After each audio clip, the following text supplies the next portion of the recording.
Hello दोस्तों, नमस्कार। मैं अभिषेक आपका स्वागत करता हूं हमारे चैनल संघर्ष पीपी पे। आज हम लोग प्रूव करेंगे कि रूट टू कैसे हमारा इरेशनल नंबर है। अब रूट टू को प्रूव करना है इरेशनल नंबर, तो सबसे पहले हमें रेशनल नंबर के डिफिनीसन को याद करना चाहिए कि रेशनल नंबर का डिफिनीसन क्या था। Rational number which is written in the form of p by q where q equal to not zero. और पी एंड क्यू दोनों हमारा नंबर जो होगा वो को प्राइम नंबर होगा। वो को प्राइम नंबर क्या होता है? को प्राइम नंबर ऐसे नंबर होते हैं जिसका हाईएस्ट कॉमन फैक्टर मतलब एचसीएफ हमारा 1 होगा। 1 के अलावा और कोई दूसरा हाईएस्ट कॉमन फैक्टर नहीं होगा। अब इसको जब हमें रूट टू को इरेशनल नंबर प्रूफ करना है तो सबसे पहले हम किसी भी चीज़ को प्रूफ करना होता है तो हम जो जो कह रहे हैं, जैसे रूट टू हमारा रेशनल नंबर नहीं है तो हमें रूट टू को रेशनल नंबर मानकर लिखना होगा। तो हम मानते हैं कि रूट टू क्या है, हमारा रेशनल नंबर है, तो इसको हम रूट टू को पी बाई क्यू के फॉर्म में लिख रहे हैं।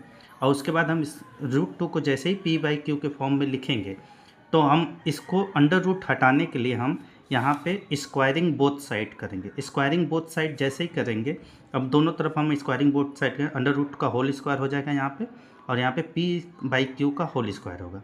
होल स्क्वायर जैसे ही करेंगे तो अंडर रूट टू का स्क्वायर करेंगे तो ये 2 आ जाएगा।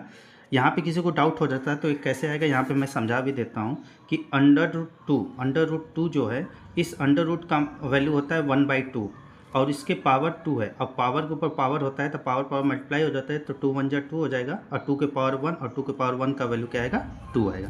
तो यहाँ से हमको ये 2 मिला। उसके बाद यहाँ पे हम पी बाई क्यू का होल स्क्वायर होता है, जिसमें होल स्क्वायर का मतलब दोनों पे पावर हमारा आ जाएगा, ये पी पे भी स्क्वायर हो जाएगा और क्यू पे भी स्क्वायर हो जाएगा। अब इसके बाद हम क्या करेंगे कि यहाँ से क्रॉस मल्टीप्लाई करेंगे कि 2 में क्यू का स्क्वायर का मल्टीप्लाई होगा तो 2 का क्यू के स्क्वायर में मल्टीप्लाई 2 क्यू स्क्वायर हो जाएगा और इक्वल टू पी स्क्वायर हो जाएगा।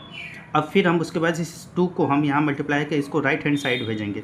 क्यों? क्योंकि हमें ये प्रूफ करना है कि क्या हमारा, हमें डेफिनेशन याद करना है कि पी बाई क्यू इज जो होगा वो को प्राइम नंबर होगा। मतलब हमको ये दिखाना है कि ये जो पी स्क्वायर है वो 2 से भी डिविजिबल है। तो जैसे ही हम क्यू स्क्वायर को यहाँ पे जो 2 क्यू स्क्वायर है, यहाँ 2 का मल्टीप्लाई है, इसको उधर भेजेंगे राइट हैंड साइड में तो डिवाइड में हो जाएगा।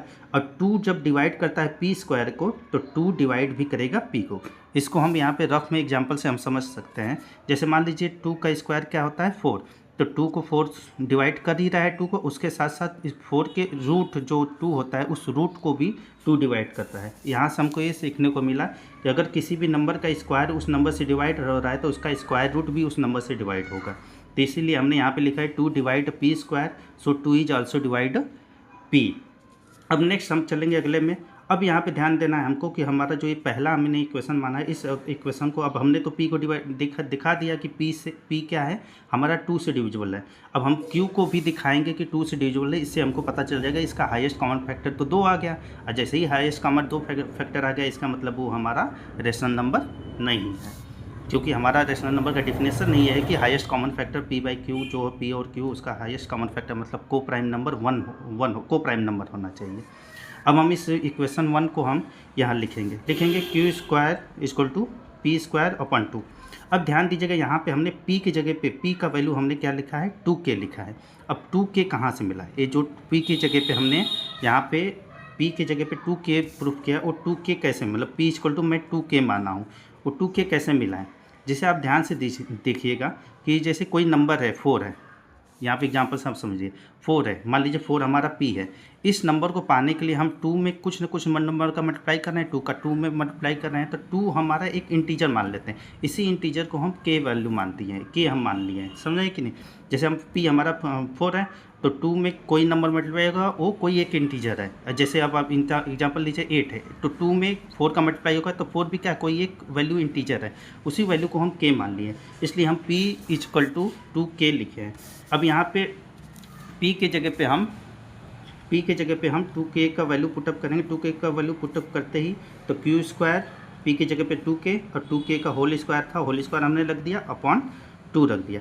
अब इसको हम सॉल्व करेंगे तो क्यू स्क्वायर रहने देंगे, क्यू स्क्वायर रहने देंगे, 2 का होल स्क्वायर करेंगे, 2 स्क्वायर हो जाएगा तो 4 हो जाएगा और k स्क्वायर हो जाएगा अपॉन 2। अब इस 2 से हम डिवाइड कर देंगे 2 को, तो q square equal to 2 q square बचेगा। तो यहाँ पे हमने यहाँ पे लिखा है कि q square equal to 2k square. अब हम यहाँ से देखेंगे 2 को हम इस साइड भेजेंगे लेफ्ट हैंड साइड में, तो 2 लेफ्ट हैंड साइड में अपॉन में चला जाएगा 2। अब यहाँ पे वही चीज़ जैसा कि हमने यहाँ पे देखा था कि 2 हमारा पी स्क्वायर को डिवाइड कर रहा है तो 2 पी को भी डिवाइड कर, तो वैसा ही हमारा यहाँ पे भी बन गया कि 2 हमारा क्यू स्क्वायर को डिवाइड करेगा तो 2 हमारा क्यू को भी डिवाइड करता है। इससे हमको पता चला कि सर इसमें क्या है, √2 का जो है √2 का जो पी और क्यू है उसमें 2 और 2 दो हाईएस्ट कॉमन, दो मतलब दो इसका हाईएस्ट कॉमन फैक्टर बन रहा है, जबकि रेशनल नंबर का डेफिनेशन क्या है कि इसका एचसीएफ होना चाहिए 1, तो यहाँ पे एचसीएफ क्या आया 2 आया। इससे हमको प्रूफ होता है कि √2 इज एन इरेशनल नंबर, ना कि हमारा रेशनल नंबर है।